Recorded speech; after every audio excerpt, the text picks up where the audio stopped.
Hello and welcome to Network. My name is Olisi Masango, standing in for Spumelele Zondi. Now, if you want to be part of this technology discussion, you can find us on SABC Network, on Facebook, Twitter and Instagram. If you want to send us an email, go ahead. It's newsnetwork@sabc.co.za. You can also use the hashtag SABC Network. Now, here's what's coming up in the program. The travel and tourism industry advances its technology through digital marketing. Tomorrow Gallery represents Mary Sibande's virtual reality installation. Our discussion today will be on satellite technology with engineer Arthur Mabunda from the Cape Peninsula University of Technology. Arthur, welcome to Network. I just want to know from you, how many types of nano satellites are there? Well, we've got two satellites, which is ZaCube 1 and ZaCube 2. So today we'll be discussing about the missions of ZaCube 1 and ZaCube 2. Well, we're looking forward to that. And of course, there's more of that conversation coming up in the show.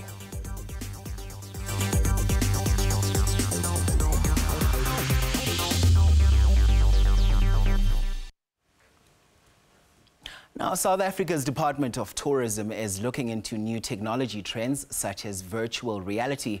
Producer Sandile Hlangani tells us more about this. Technology is advancing at a faster pace than ever before, and this is changing both the expectations of customers as well as the way in which hospitality and tourism industry conduct its business. For this reason, there are a series of industry and technology trends converging to redefine operating and business models in the travel ecosystem. We've seen a rise of virtual reality, which is basically giving travel consumers an opportunity to experience a destination using virtual reality. So nowadays you're seeing you don't necessarily have to be in Gauteng or in Cape Town or in Durban to actually know what's happening or what's going on there, but rather you put on your virtual realities.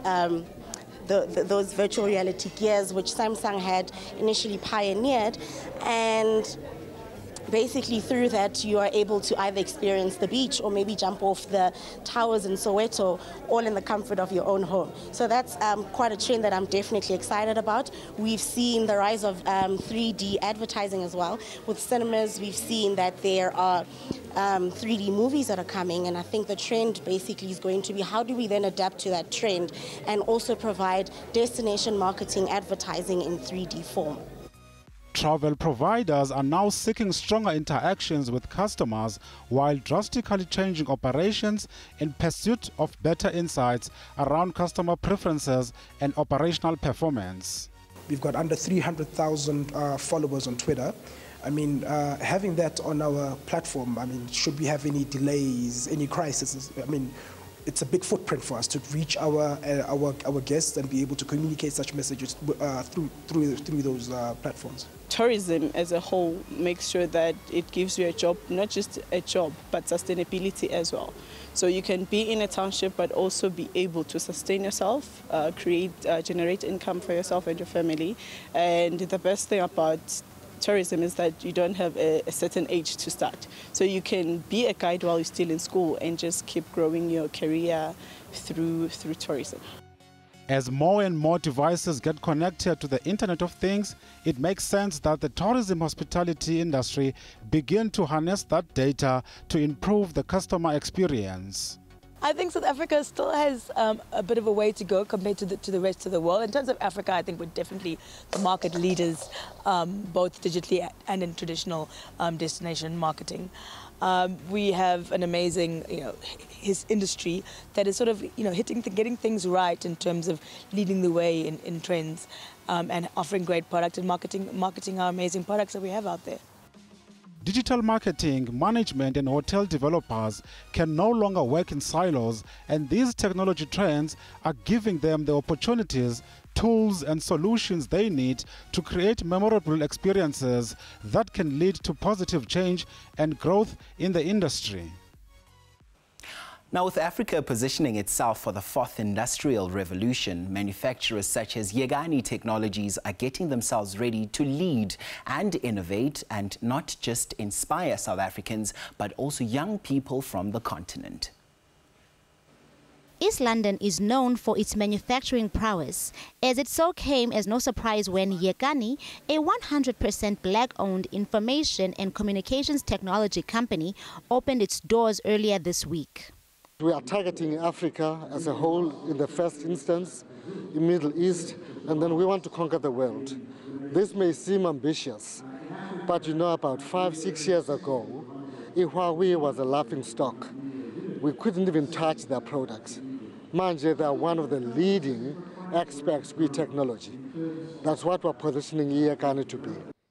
The funding for this project was a concentrated effort from various stakeholders that included the Department of Trade and Industry, private financial institutions, and a significant portion of this coming from Yekani's capitals itself. In South Africa, we have not been manufacturing enough products of the third industrial revolution. We've been having fully imported tablets, cell phones, all of that kind of equipment. So here's a company that's getting into this space, which is very important as we prepare ourselves for the fourth industrial revolution. Trade and Industry Minister Rob Davies said that this investment is worth 1 billion rand and is set to shift the country and Africa at large as we enter into the fourth industrial revolution. The investment comes as the country is on a drive to reindustrialize intermediate cities and stimulate manufacturing. Yekani Technology, with the help of its sister company, Yekani Manufacturing, has gotten into a partnership with the Department of Basic Education and supplies devices purpose-built for learning, aimed at enhancing the 21st century classroom experience for both teachers and students, with the goal of improving the standard of education throughout South Africa. This investment is estimated to create approximately 1,000 jobs, leading to a provincial employment boost for the province, as the Eastern Cape is battling high unemployment and poverty rates. Is going to contribute in uplifting the contribution to the provincial GDP. Certainly it's going to help us attend to the much needed growth of the province in terms of its economic input into the national economy. Yekani's technologically advanced facility is geared to manufacturing innovative technology products for clients in the automotive, defense, aerospace and aviation industries, as well as consumers. With the belief that creativity and technological innovation go hand in hand, the Tomorrow Gallery explores a complex relationship between reality, fantasy, and artistic imagination. Now, new works by emerging and established artists were exhibited using VR goggles. A combination of art and technology experience both in real and virtual. This crescendo of ecstasy is described as a catalyst for new technological approach to the artistic practice. We stepped into the mind of one of the acclaimed South African artists as she showcased her new interactive and virtual reality installation.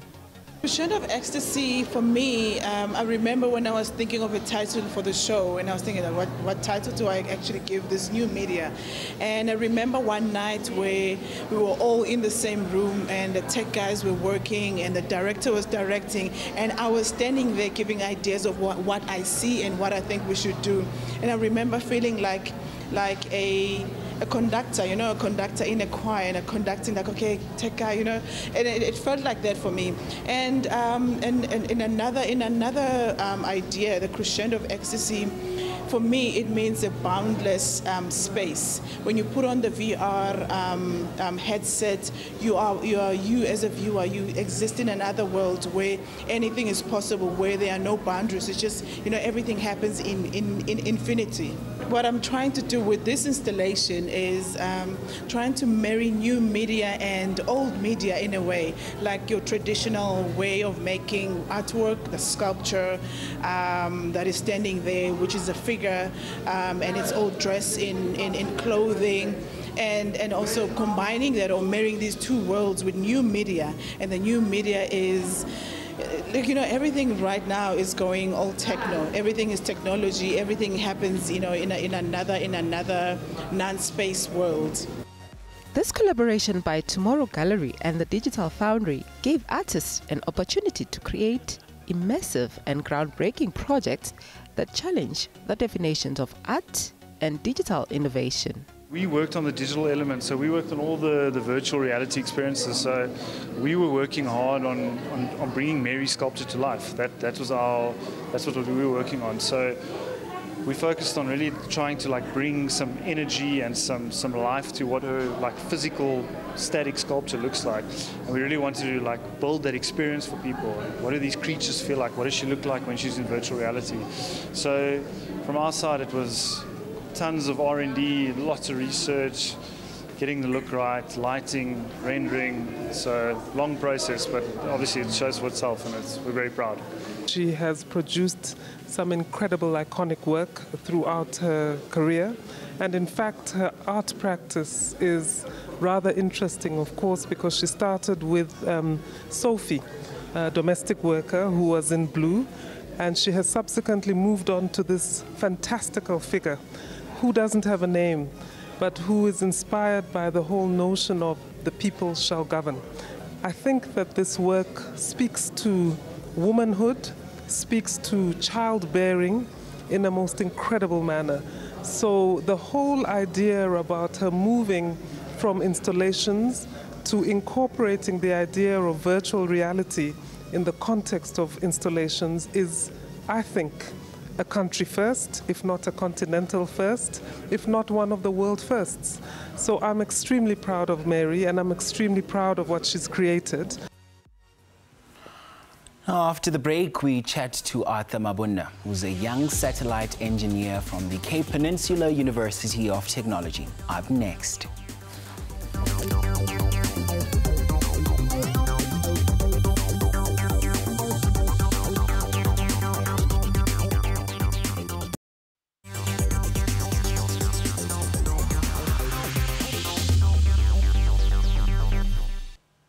You're still with Network. Now, engineering faculty students from the Cape Peninsula University of Technology have developed their own satellite called ZA-Cube-2, right?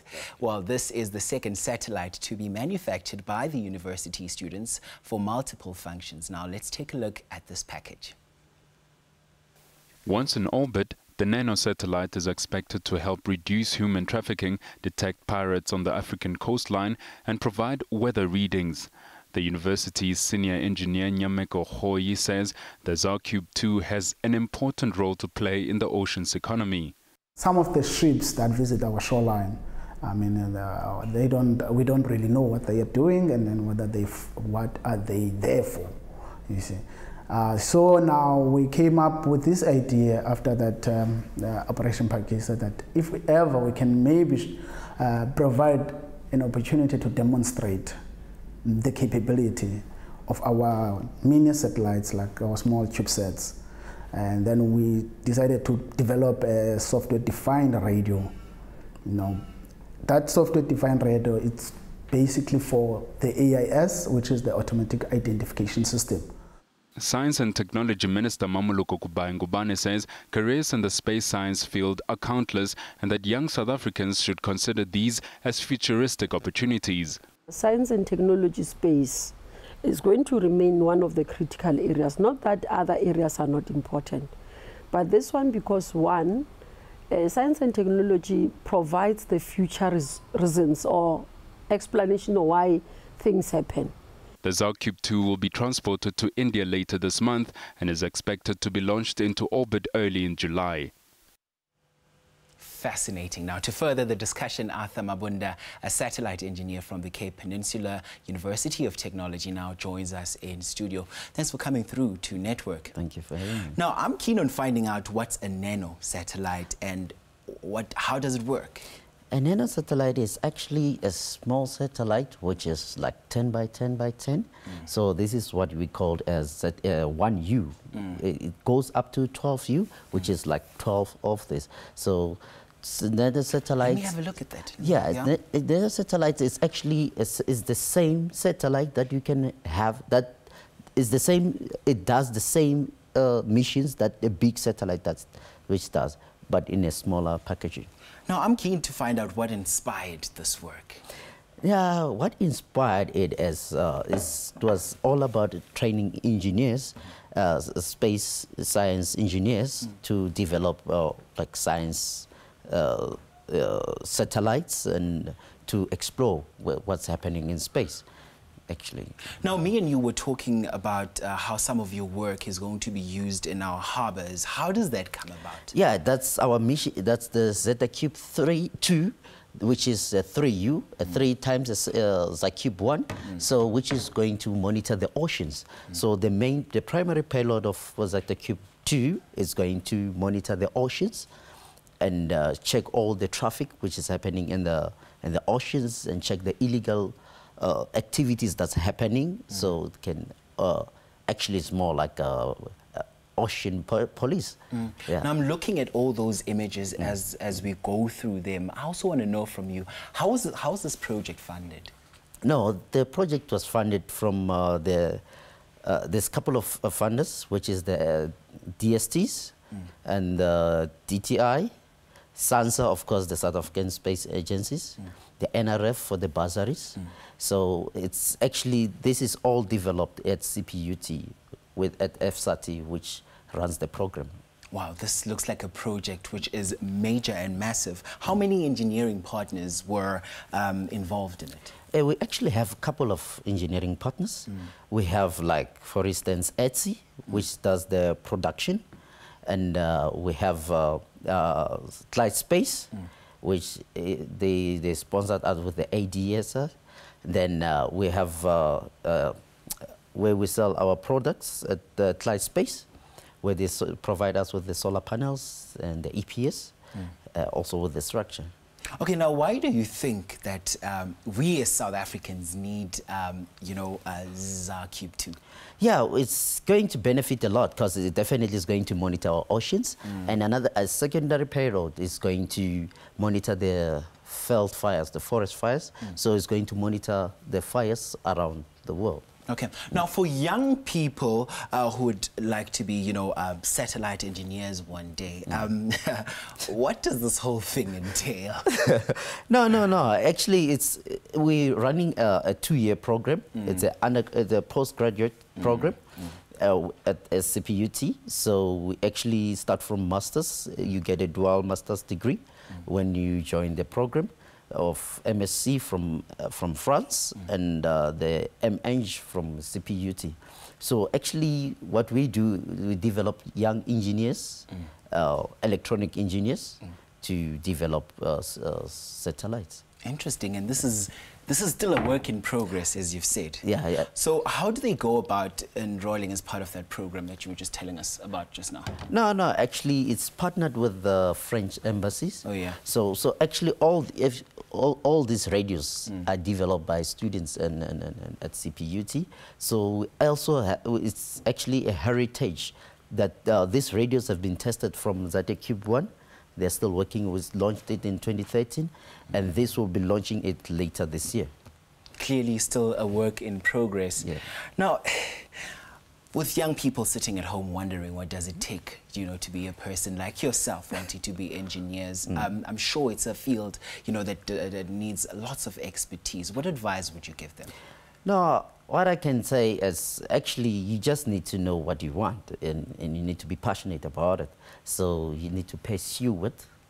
And my passion was space science. So I pursued it, and I got skills that I got developed to get the skills to build satellites.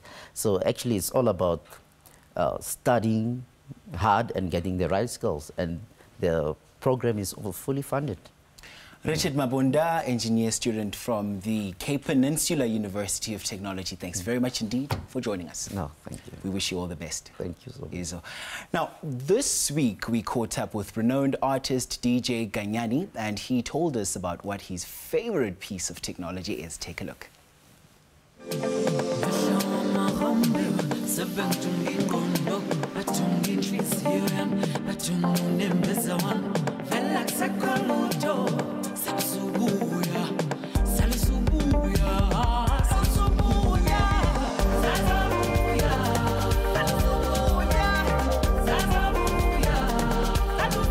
Hi, this is DJ Ganyani. My favorite gadget is my cell phone. I use it mainly for receiving calls, social media, sending and receiving emails. That's all.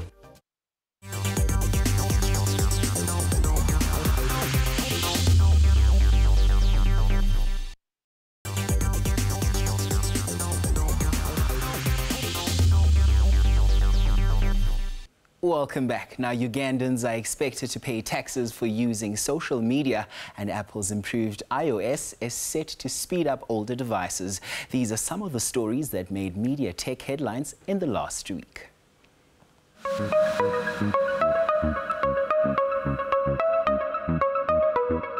Uganda's parliament passed a bill to impose a new tax on social media. Users on platforms such as WhatsApp, Twitter and Facebook will be charged 200 Ugandan shillings, about 70 South African cents per day.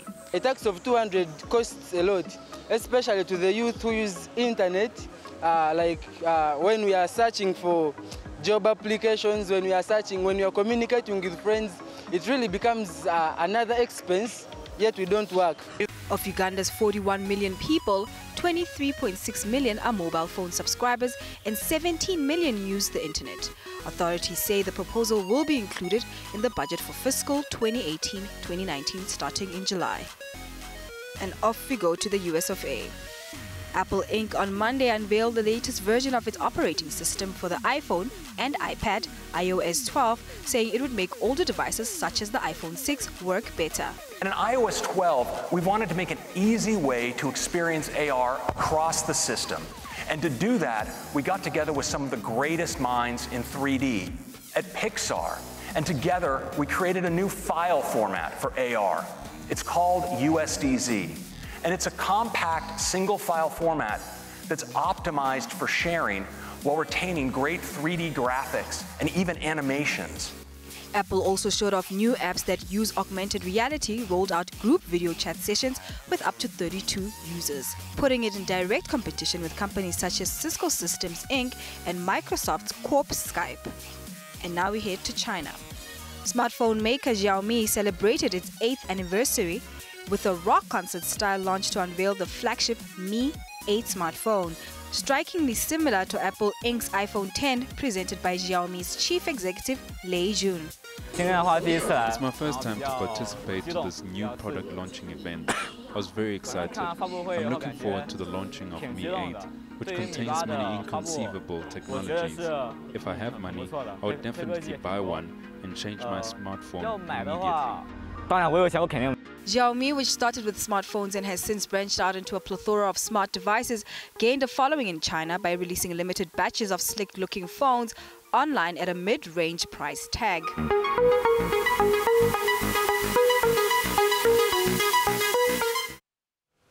Now, we asked you if you feel that the South African technology industry is open to young startups, and let's just quickly have a look at the voting lines.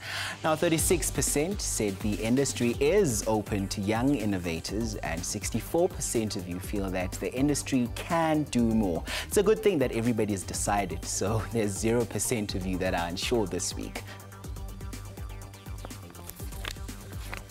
Well, that's all we have for you today. Remember to stay in touch. It's SABC Network on Facebook, Twitter, and Instagram. And you can also send us an email on newsnetwork@sabc.co.za.